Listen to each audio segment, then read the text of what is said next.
My family paid for a safe deposit box for 40 years. No one ever opened it.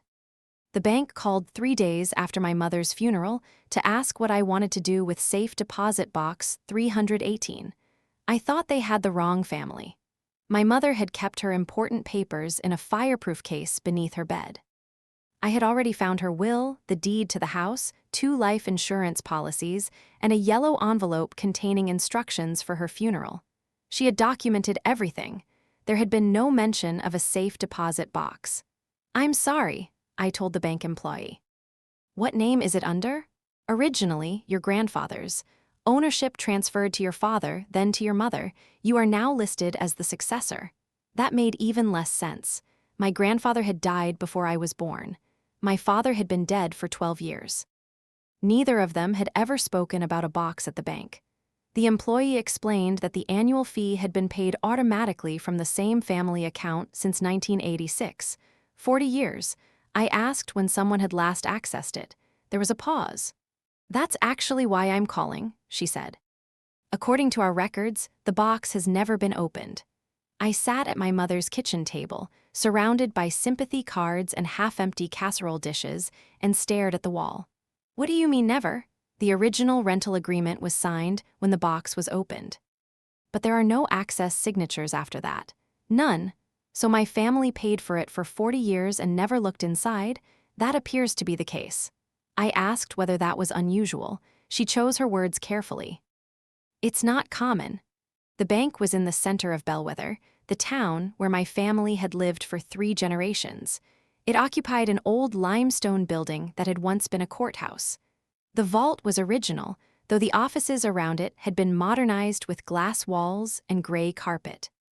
The branch manager, a man named Grant Mercer, met me in the lobby. He was close to 60, silver-haired, and formal in a way that made me straighten my posture without meaning to. He expressed condolences, reviewed my identification, and placed 3 documents in front of me. The first was the original rental agreement.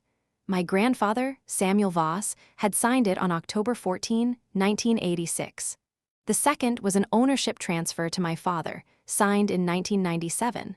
The third transferred the box to my mother after my father's death. All 3 signatures looked genuine. "What happens if no one has the key?" I asked. "We drill the lock. Wouldn't someone have needed the key to rent it?" "Yes." "Then what happened to it?" Grant folded his hands. "That is something you may have to determine." He led me through 2 locked doors and into the vault. Safe deposit box 318 was on the bottom row. It was smaller than I expected, about the size of a shoebox.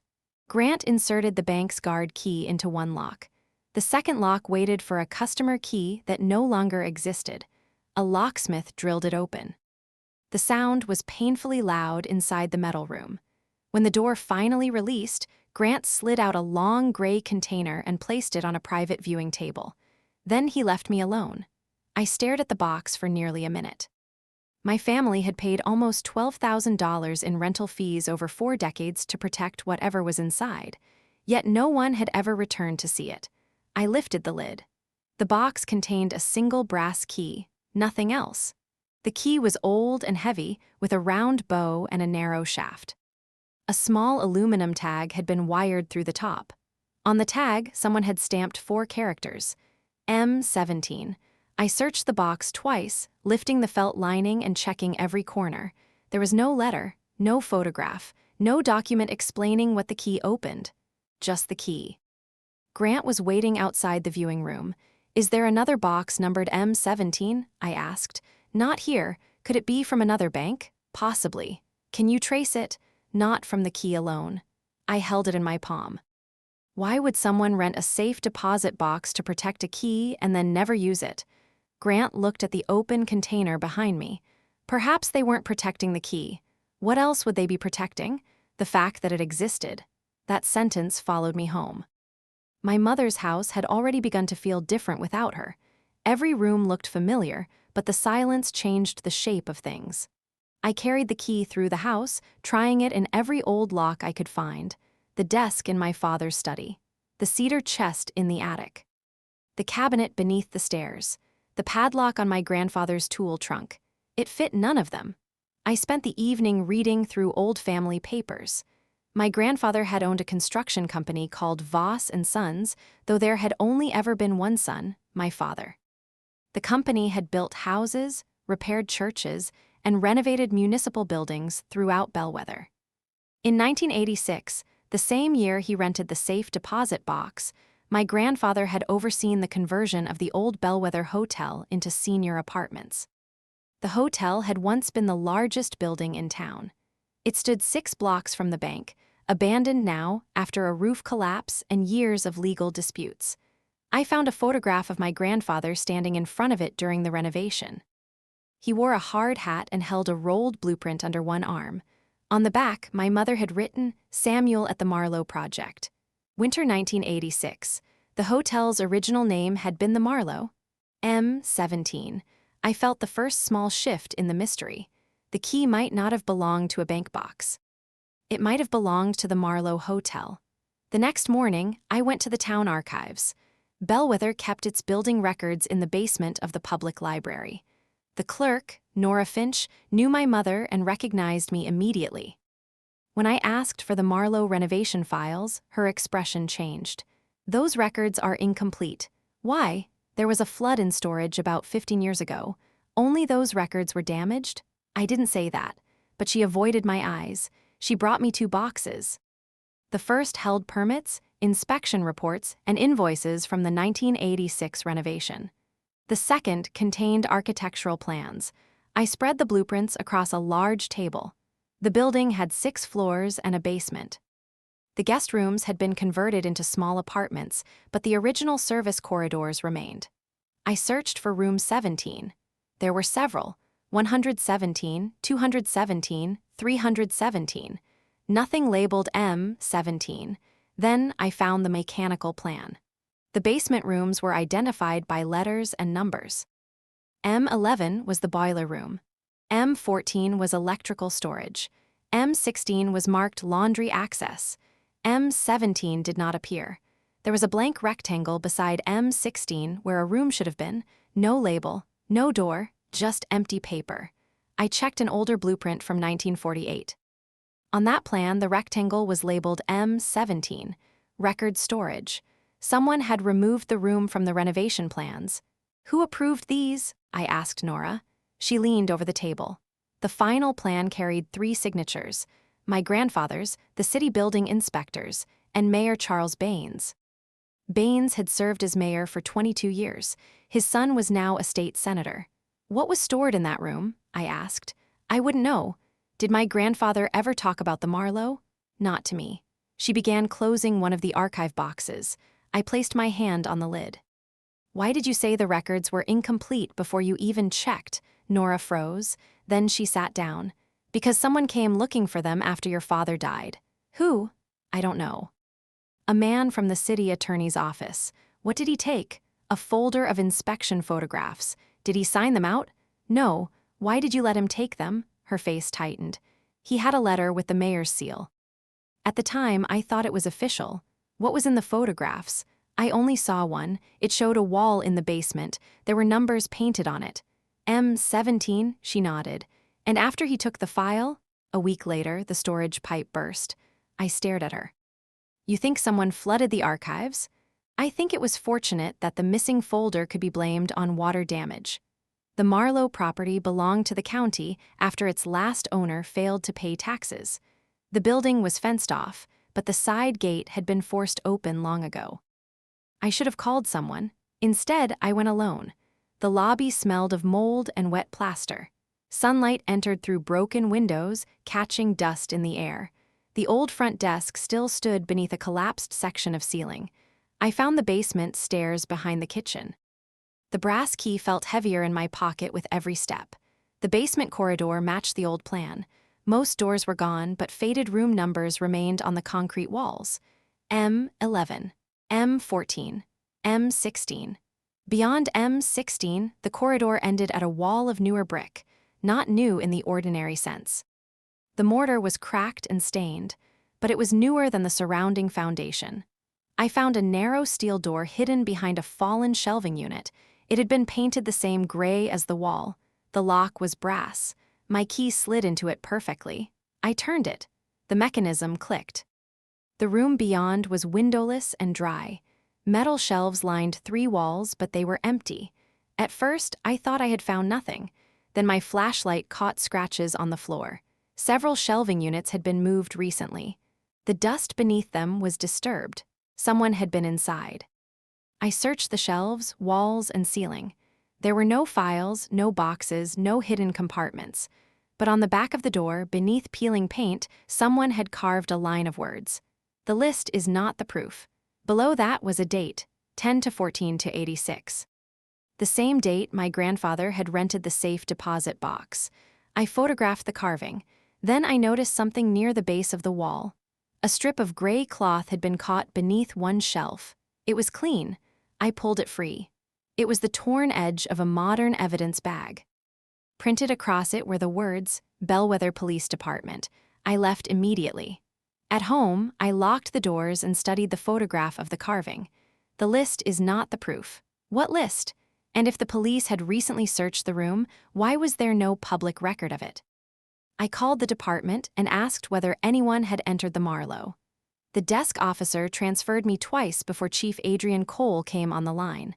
I knew Adrian. We had gone to school together, though we had never been close. He listened without interrupting. "You shouldn't have entered that building," he said. "That isn't an answer. The property is unsafe. Did your department search room M17? There was a pause. "No, I found part of one of your evidence bags. Then it may have been left there during an earlier incident." "What incident?" "I'd have to check. You sound like you already know." His voice became colder. "Bring the key to the station." "Why?" "Because it may relate to an active matter. You just said you knew nothing about the room." I said, "Bring me the key." I ended the call. 10 minutes later, someone knocked on my front door. I looked through the peephole. Grant Mercer, the bank manager, stood on the porch. I opened the door but left the chain fastened. "How did you know where I live?" "Your address was in the bank records." "What do you want?" He glanced toward the street. "To tell you that box 318 was accessed once." I stared at him. "You said it had never been opened." "The paper log said that, but our old vault records were digitized incorrectly. I checked the microfilm this morning." "Who opened it?" "Your father." "When?" "March 6, 2009, 3 months before he died." "What did he do?" "The log doesn't say. It only shows that he entered the vault." "Why wasn't it in the current records?" "Someone removed the access card before the files were scanned." The chain pressed against the door as I leaned closer. "Why are you telling me this now?" "Because your father didn't die of a heart attack." For several seconds, neither of us moved. My father had collapsed while driving home from work. His truck had left the road and struck a tree. The medical examiner had listed cardiac arrest as the cause. Grant's voice dropped. "I was assistant manager then. Your father came to the bank the morning he died. He opened box 318 and removed an envelope." "What envelope?" "I don't know. It was thick." He seemed frightened. "Why didn't you tell anyone?" "I did." "Who?" "Chief Cole's father." "He was chief at the time." The street behind Grant was empty. "What happened after that?" "The police took the vault log. When it came back, your father's entry was gone." I unhooked the chain. Grant stepped inside. He told me my father had visited him privately a week before his death. He had asked what would happen if someone inherited a box without a key. Grant explained that the bank would drill it. My father had then asked whether the box's rental history could be erased. Grant had told him no. He said, "That's what I was afraid of," Grant recalled. Why? He wouldn't tell me. I showed him the photograph of the carving in M17. His face lost color. "You've been there?" "What does the sentence mean?" He read it twice. "I don't know. You recognize it." I recognize the date. "The date the box was rented." He shook his head. "The date of the Marlowe fire." I had never heard of a fire. Grant explained that during the 1986 renovation, a small electrical fire broke out in the basement. It was contained quickly and never reached the occupied floors. One worker died, a temporary laborer named Raymond Hale. The official report said Hale had entered a restricted utility room and been overcome by smoke. Why wasn't that in the archive file? Because it wasn't treated as a major incident. A man died. In Bellwether. Some incidents became smaller after the right people discussed them. Was my grandfather responsible? I don't know, but the way Grant said it told me he suspected something worse. I searched newspaper archives online. There was a short article about the fire. Local man dies in Marlowe accident. Raymond Hale, 32, was described as an unmarried drifter hired through a temporary agency. The article included no photograph. I found one later in a scanned church newsletter. Raymond stood beside 3 other construction workers at a charity renovation. He was tall and thin, with dark hair and a crooked smile. One of the men beside him was my father. They had been friends. The next morning, I found an envelope taped beneath my windshield wiper. Inside was a photocopy of a handwritten list, 17 names, some I recognized, a former judge. 2 police officers, Mayor Baines, my grandfather, my father. Beside each name was a dollar amount. At the bottom, someone had written Hale kept copies. There was no signature. I remembered the words carved inside the room. The list is not the proof. Someone knew I had entered M17. Someone was guiding me or warning me. I called Grant, but he did not answer. When I arrived at the bank, police cars blocked the entrance. Grant had been found unconscious in the vault. According to Chief Cole, he had suffered a head injury after falling from a ladder. There were no ladders in the vault. Adrian met me outside. "Did Grant contact you last night?" he asked. "No," the lie came easily. "Did he give you anything?" "No," his eyes stayed on mine. "You need to stop looking into this." "Why?" "Because you're connecting unrelated events. The box, the key, the room, my father's death, and Grant's injury are unrelated. You don't know that Grant's injury has anything to do with you. Do you?" His jaw tightened. "I'm trying to keep you safe." "Then tell me what happened to Raymond Hale." Adrian's expression changed, only slightly, but enough. "You know his name," I said. "He died in an accident. Was there an investigation?" "Yes." "Where is the report?" "Archived." "Can I see it?" "No." "Why?" "Because it involves sealed personnel records." From 40 years ago, he stepped closer. "Your grandfather was not the man you think he was." That was the first honest thing he had said. I waited. Adrian looked past me toward the bank. The Marlowe renovation was part of a federal housing grant. Money disappeared. Materials were billed but never purchased. Contractors were paid for work they didn't perform. The list. His eyes returned to me. "What list?" I knew then he had not left the envelope. I said nothing. He continued. "Raymond Hale discovered the fraud. He threatened to report it, and then he died, in a fire, inside a room removed from the plans." Adrian's face hardened. "You are making assumptions. Who sealed the room?" "I don't know." "My grandfather did?" "Possibly. And my father helped him." He was 19. That was the moment the mystery shifted. I had assumed my family protected the key because it led to evidence of a crime. But my father had entered the box before his death. He had taken something out. The key had remained, which meant the key was not the secret. It was an instruction. My grandfather had wanted someone to find M17 after the envelope was removed. The room had been emptied, but the message remained. The list is not the proof. I had been asking what my family was hiding. The real question was what they had been trying to preserve. I returned to my mother's house and searched my father's belongings again. This time, I focused on March 2009. Receipts, calendar entries, phone records. In an old tax folder, I found a gasoline receipt from a station in Redfield, 60 miles away, dated the morning my father visited the bank. On the back, he had written a 6-digit number. I recognized the format. It was a parcel number. The county land database showed it belonged to a small cemetery outside Redfield. My father had driven there after removing the envelope. The cemetery caretaker helped me locate the parcel. It was not a grave. It was a storage shed on the edge of the property. The brass key did not fit, but the number from the receipt opened the combination padlock. Inside were rusted lawn tools, bags of fertilizer, and a locked metal cabinet. The brass key opened the cabinet. On the top shelf sat a portable cassette recorder. Below it were 9 tapes, a ledger, and a sealed envelope addressed to me. Not to my mother, not to my father, to me. My hands shook as I opened it. The letter was in my father's handwriting. "If you found this, your mother kept the account active." That means she understood what I could not explain before I died. The safe deposit box was never meant to protect the key. It was meant to create a record that could not be erased without someone noticing. Grandfather rented it the day Raymond died. He placed the key inside because he believed the bank was the only institution in Bellwether that Mayor Baines did not fully control. He was wrong about many things, but not that. Do not trust the list. The list shows who was paid. It does not show why Raymond died. Listen to tape 9 first. The recorder still had batteries, though they were badly corroded. I replaced them from a pack in the shed.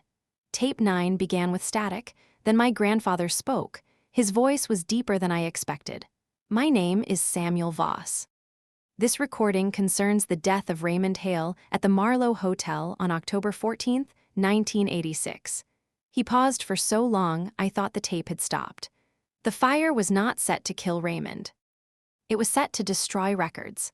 My grandfather explained that Mayor Baines, the building inspector, and several contractors had diverted more than $800,000 from the renovation fund. Raymond discovered duplicate invoices stored in M17. He copied the payment ledger and told my grandfather he intended to go to the state police. My grandfather was part of the scheme. He admitted it plainly.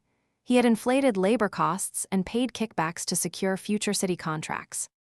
But when Baines ordered him to destroy the records, my grandfather hesitated.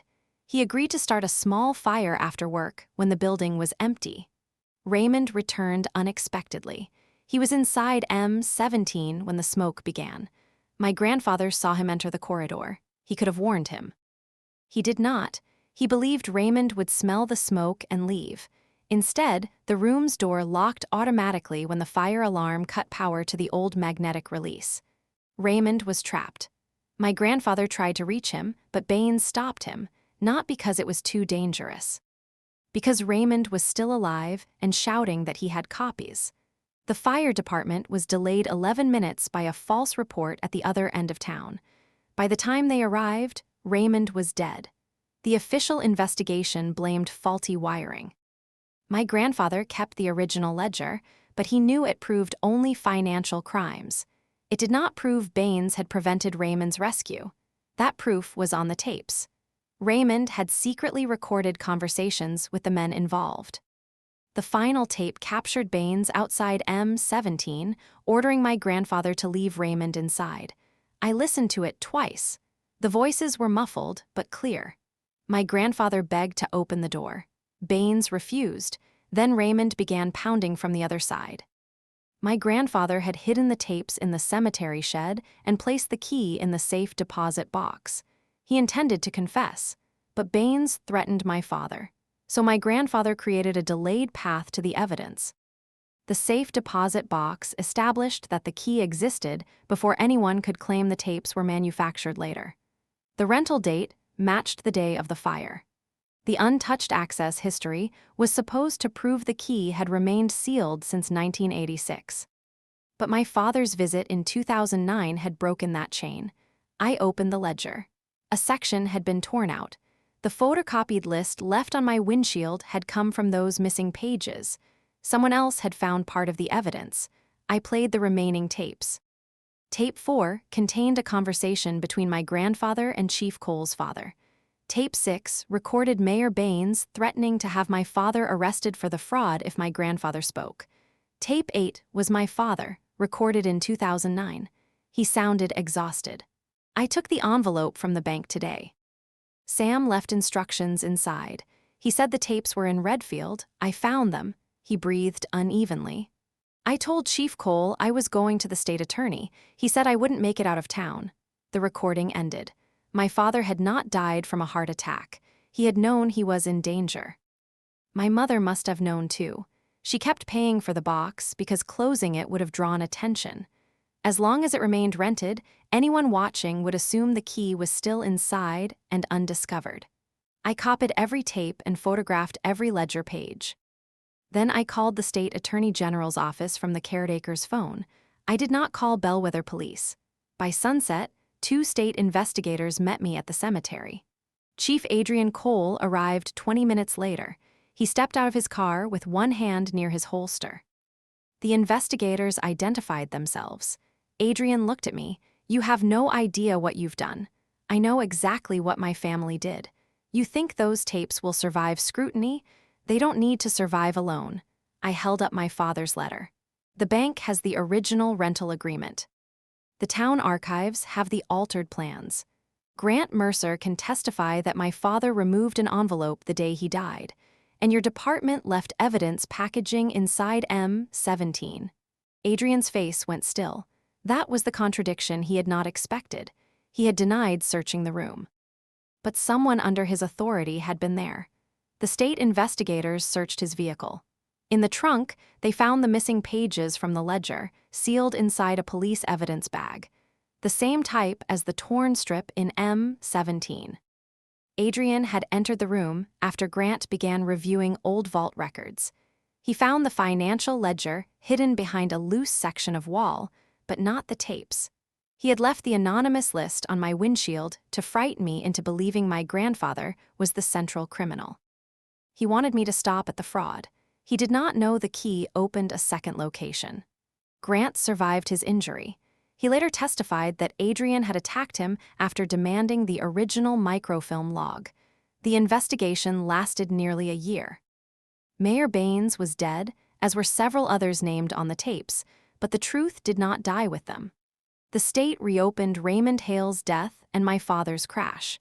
A retired mechanic admitted he had been paid to tamper with my father's truck. The payment had come through a police benevolent fund controlled by Adrian's father. Adrian was charged with assault, evidence tampering, obstruction, and conspiracy related to the continued concealment of both deaths. The public story became about corruption in Bellwether. But that was not what stayed with me. What stayed with me was the safe deposit box. For 40 years, 3 generations of my family paid to preserve a brass key. My grandfather preserved it because he was guilty and afraid. My father opened the box because he wanted to finish what his father had failed to do. My mother kept paying because she understood that sometimes evidence survives only when everyone believes it has not yet been found. The box itself had never held the truth. It had held the path to the truth. And the record of its existence was the one thing no one in Bellwether had been able to erase.